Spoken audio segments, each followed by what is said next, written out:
Hello everyone, this is Sandeep Kumar from Government College for Women Sirsa, and today we are going to learn about linear Diophantine equation. तो सबसे पहले हम देखते हैं कि definition क्या है कि एक डायफेनेटाइन इक्वेशन है वो किस टाइप की होती है। सबसे पहले इसके हिस्ट्री की बात करते हैं कि जो डायफेनेटाइन इक्वेशन है, ये जो नेम है डायफेनेटाइन, वो कहाँ से लिया गया है। वो है एक ग्रीक मैथमेटिशियन डायफेथनस ऑफ अलेक्जेंड्रिया, उसके नाम पे लिया गया है। तो ये क्या इक्वेशन होती है, उसकी डेफिनेशन में हम देखते हैं कि an equation of the form a x plus b y is equal to c, जहाँ पे ए बी और सी है वो इंटीजर है, ए और बी है वो नॉन जीरो हैं। ऐसी इक्वेशन को कि आप सिंपल ये सोचिए कि सिंपल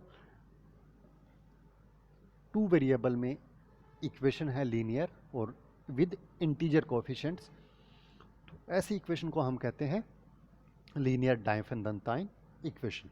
अब इसके हम सॉल्यूशन ढूंढने के बारे में देखेंगे। सबसे पहले कि इसका सॉल्यूशन कब होगा और क्या होगा वो हम ढूंढने की कोशिश करेंगे। तो आइए देखते हैं। सबसे पहले कि सॉल्यूशन से मीनिंग क्या है कि आपका लीनियर इक्वेशन हम मान लेते हैं कि 2x plus 3y is equal to 5। तो x1 और y1 एक इसका सॉल्यूशन है। क्लियर? तो ये है वो एक सॉल्यूशन है। सॉल्यूशन क्यों है? क्योंकि ये इस इक्वेशन को सेटिस्फाई करता है। तो जो भी x और y के वैल्यूज़ इस इक्वेशन को सेटिस्फाई करेंगे उनको हम कहते हैं सॉल्यूशन। जैसे यहाँ पे है कि आपका a x plus b y is equal to c linear equation है। मान लेते हैं कि एक्स नोट वाई नोट ऐसे वैल्यूज़ हैं such that a of x naught plus b of y naught is equal to c, मतलब x naught और y naught इस इक्वेशन को सेटिस्फाई करते हैं, तो एक्स नोट वाई नोट क्या हो जाएंगे, इसके सॉल्यूशन होंगे। अब ऐसे इक्वेशन का सॉल्यूशन हो भी सकता है और नहीं भी हो सकता। जब हम सॉल्यूशन की बात कर रहे हैं यहाँ पे, तो सॉल्यूशन हमारा जो एक्स नोट और वाई नोट है वो भी इंटीजर आने चाहिए। जैसे मैं एक इक्वेशन लिखता हूँ 2x plus 4y is equal to 5, यहाँ पे लिखा हुआ है जैसे यहाँ पे 2x plus 4y is equal to 5। इसका इंटीजर में सॉल्यूशन नहीं है, इंटीजर में आप सॉल्यूशन नहीं निकाल सकते, लेकिन रियल नंबर में निकल जाएगा इसका सॉल्यूशन। तो यहाँ पे हम बात करेंगे सॉल्यूशन है वो x और y भी इंटीजर आने चाहिए। अब हम इनके थ्योरम्स हैं जिनके प्रूफ पे हम नहीं जाएंगे, लेकिन हम थ्योरम्स को थ्रोली पढ़ेंगे। सबसे पहले देखते हैं। सबसे पहला थ्योरम है कि linear Diophantine equation a x plus b y is equal to c has a solution if and only if greatest common divisor of A and b divide c. यदि a x plus b y is equal to c है, यदि उसमें ए और B का GCD है वो सी को divide करेगा तो सॉल्यूशन होगा, और यदि सॉल्यूशन है तो ए और बी का जीसीडी सी को डिवाइड करेगा।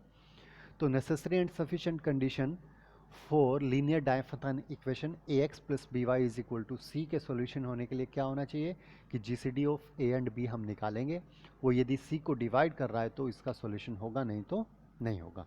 तो ये आप एक थ्योरम अच्छे से देख लेंगे कि क्या है, इसको समझ लेंगे। नेक्स्ट है आपका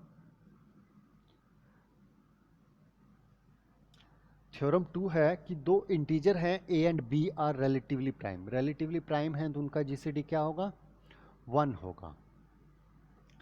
अब मान लेते हैं कि हमारे पास लीनियर इक्वेशन हो जाए a x plus b y is equal to c की जगह हमने 1 ही पुट कर दिया। तो अब जीसीडी ए और बी का क्या है, 1 1 1 को डिवाइड करेगा, मतलब सॉल्यूशन तो होगा। यहाँ पे ये जो आपका इक्वेशन है इसका सॉल्यूशन होगा।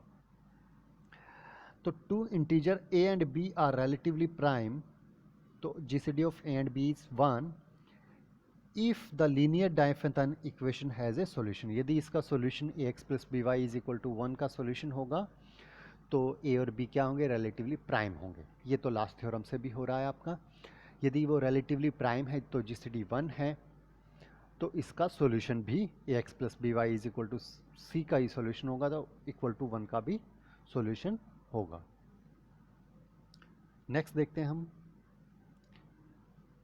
थ्योरम 3 है if a and b are relatively prime and x is equal to x naught, y is equal to y naught is a solution of equation ax plus by is equal to c, then all solution are x is equal to x naught plus k time into b, y is equal to y naught minus k time into a for all integer value of के।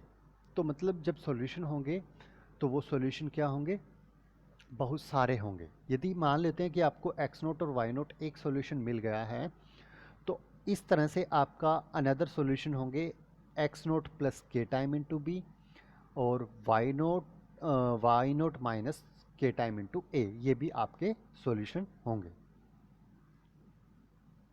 Next है, अब हम जो congruence जो ये equation है वो solve करेंगे तो क्या होगा कि ax plus b y is equal to c में हम सबसे पहले ये चेक करेंगे कि इसका सॉल्यूशन है या नहीं। यदि सॉल्यूशन है तो हम उसको सोल्व करके निकालेंगे। ax plus b y is equal to c है, वो equivalent to solve ax is congruent to C mod b। यही आपका जो नोट करने वाला बात है कि आपको इक्वेशन दिया होगा ax plus b y is equal to c. यदि मान लेते हैं इसका सॉल्यूशन होगा तो इसका सॉल्यूशन और ax is congruent to c mod b का जो सॉल्यूशन होंगे वो सेम होंगे। तो हम ax plus b y is equal to c को सॉल्व करने के बजाय ax is congruent to c mod b को सॉल्व करेंगे। आइए देखते हैं। सबसे पहला एग्जांपल है कि आपको बताने हैं कि इनके सॉल्यूशन होंगे या नहीं होंगे। तो सॉल्यूशन होने के लिए क्या होना चाहिए कि GCD of A and b should divide c. तो सबसे पहला इक्वेशन है 12x plus 501y is equal to 274। हमने इसको कंपेयर किया ax plus b y is equal to c के साथ, तो a हमारा 12 आया, b हमारा 501 आया, c हमारा 274 आया। अब हमने निकाला GCD of A and B. GCD of A and B आया 3, बट 3 है वो 274 को डिवाइड नहीं करता है। 3 274 को डिवाइड नहीं करता है, इसलिए इसका सॉल्यूशन नहीं हो। तो सिंपली इसमें आपको क्या करना है, ए और बी का जीसीडी निकालना है और उसके बाद क्या करना है आपको, उसके बाद आपको देखना है कि क्या ए और बी का जीसीडी सी को डिवाइड करता है या नहीं। जैसे आपका सेकंड एग्जांपल है 3x minus 64y is equal to 24। तो उसमें आप ए यहाँ ले सकते हैं 3, क्योंकि हम ले रहे थे generally b plus B X, आप माइनस बी एक्स में भी b ले सकते हैं। तो हमारा b 64 आएगा और c हमारा 24 है। 3 और 64 का जीसीडी 1 है और 1 24 को डिवाइड करता है, इसलिए इसका सॉल्यूशन होगा। जैसे यहाँ पे सेकंड है तो 1 डिवाइड करता है, इसलिए इसका सॉल्यूशन है। इस तरह से आप ये कर सकते हैं। ये थर्ड और फोर्थ आप अपने आप से करें। हम बात करते हैं एग्जाम्पल सेकंड के। Solve the example 7x plus 5y is equal to 3। तो सबसे पहले हम चेक करेंगे कि इसका सॉल्यूशन है भी या नहीं है। सॉल्यूशन चेक करने के लिए क्या करते हैं हम, सॉल्यूशन चेक करने के लिए हम करते हैं a और b का जीसीडी निकालेंगे। यदि वो c को डिवाइड कर रहा है तो सॉल्यूशन होगा। यहाँ a का वैल्यू है 7, b का वैल्यू है 5 और c का वैल्यू है 3। तो 7 और 5 का जीसीडी निकाला। 7 और 5 का जीसीडी आया 1, 1 डिवाइड करता है 3 को, इसलिए सॉल्यूशन होगा। अब सॉल्यूशन होगा तो अभी मैं लास्ट में बात कर रहा था कि ax plus b y equal to c को सॉल्व करने के बजाय हम सॉल्व करते हैं ax is congruent to C mod b। तो हमने जो हमारे a, b और c की वैल्यू वो यहाँ पे लिख ली। इससे आपका इक्वेशन आया 7x is congruent to 3 mode 5। अब आप वही यूज़ कर सकते हैं कि आपको मल्टीपल 5 के इसमें ऐड करने हैं सच दैट कि ये 7 से डिवाइड हो जाए। तो हमने देखा कि 25 हम यदि ले लें तो 25 प्लस जो 3 होगा वो 28 बन जाएगा।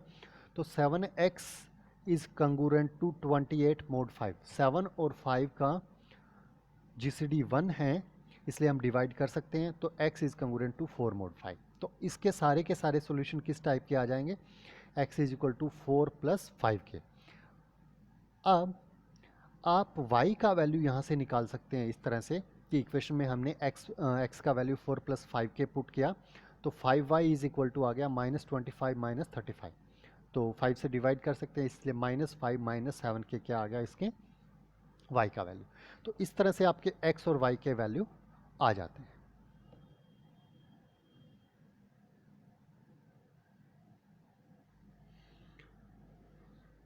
नेक्स्ट आपका find all solution in positive integer of 5x plus 3y is equal to 52।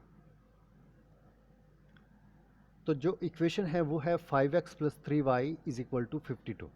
तो सबसे पहले हम जीसीडी देखेंगे ए और बी का। ए और बी का जीसीडी है वो 1 है और 52 को डिवाइड करता है, इसलिए सॉल्यूशन होगा। अब हम देखते हैं अब जो हमारा है कि ax is congruent to c mod b को सॉल्व करना है। तो हम लेके चलते हैं ax is congruent to c mod b। तो इससे आपका आ गया 5x is congruent to 52 mod 3। तो अब आपको इस तरह से करना है कि 52 में 3 का क्या मल्टीपल ऐड किया जाए कि वो 5 से कम्प्लीटली डिवाइड हो जाए। तो हमने देखा कि 3 ऐड करने पे हो रहा है, तो यहाँ से हमने इन दो को ऐड किया तो हमें मिला 5x is congruent to 55 mod 3। अब 5 और 3 का जीसीडी 1 है, इसलिए हम 5 से डिवाइड कर सकते हैं, इसलिए x is congruent to 11 mod 3।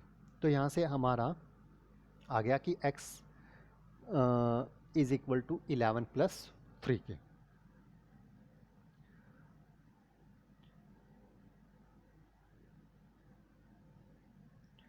तो क्योंकि अब आपका है वो 3 मोड 3 है, तो उससे जो भी आए वो वैल्यू कम आना चाहिए। तो हम जैसे x is congruent to 11 mod 3 है, उसको हम इस तरह से भी लिख सकते हैं कि x is congruent to 2 mod 3।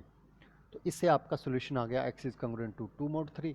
अब आपका x का वैल्यू 2 प्लस 3 के पुट कीजिए, y का वैल्यू आपको मिल जाएगा। तो ये कुछ अनदर मेथड भी हैं, वो हम नहीं करने वाले हैं एक बार के लिए। आगे हम देखते हैं एग्जाम्पल 4। एग्जाम्पल 4 है 13x minus 17y is equal to 5। तो a, b और c का वैल्यू देखते हैं। a का वैल्यू है 13, b का वैल्यू है 17 और c का वैल्यू है 5। अब हमने जिस जीसीडी देखा a और b का वो है 1 और 1 5 को डिवाइड करता है, इसलिए इसका सॉल्यूशन होगा। अब हम इसको सोल्व करने की बात करते हैं, तो ax is congruent to c mod b होगा। तो हमने यहाँ लिखा ax 13x is congruent to 5 mod 17। अब आपको 17 का मल्टीपल 5 में ऐड करना है जो 13 से कम्प्लीटली डिवाइड हो जाए। तो हमने देखा कि 34 यदि हम ऐड कर दें तो 13x ऐड करने पे 13x is congruent to 39 mod 17 आ जाता है। अब 13 और 17 का जो जीसीडी है वो 1 है, इसलिए x is congruent to 3 mod 17 आ गया। इस तरह से आपका x का वैल्यू मिल जाएगा। x का वैल्यू हम इक्वेशन में पुट करेंगे तो आपको y का वैल्यू भी मिल जाएगा। इस तरह से हम कर सकते हैं। नेक्स्ट आपका 70x plus 1111 two y is equal to 168। तो यहीं पे हम जीसीडी देखेंगे। सबसे पहले जीसीडी ए और बी का 70 और 112 का जीसीडी देखते हैं। तो इसमें देखेंगे कि इनका जो जीसीडी आ रहा है वो आ रहा है 14। GCD of 70 and 112 is 14 eight 14 divide कर रहा है 168 को, इसलिए सॉल्यूशन होगा। तो अब जो हमारा, क्योंकि पूरा का पूरा इक्वेशन 14 से डिवाइड हो रहा है, तो हम इसको लिख सकते हैं 5x plus 8y is equal to 12। पूरे इक्वेशन को 14 से डिवाइड कर दिया। अब इसको हमें सॉल्व करना है। क्योंकि अब हमारा ax plus by is equal to c को हम सॉल्व करने के लिए ax is congruent to c mod b करते हैं। तो हमने किया 5x is congruent to 20 mod 5x is congruent to 12 mod 8। अब आपको 8 का मल्टीपल ऐड करना है 12 में सच दैट 5 से डिवाइड हो जाए। तो 8 खुद ही आ गया। तो इन दो कंग्रुएंसेस को ऐड करेंगे आप, तो आपको मिलेगा 5x is congruent to 20 mod 8। 5 और 8 का जीसीडी 1 है, इसलिए 5 से डिवाइड कर सकते हैं। तो x is congruent to 4 mod 8 आ गया। इस तरह से आपके x का वैल्यू आ गया। सिमिलरली आप y का वैल्यू निकाल सकते हैं। तो you are all suppose to do this whole chapter. Thank you so much.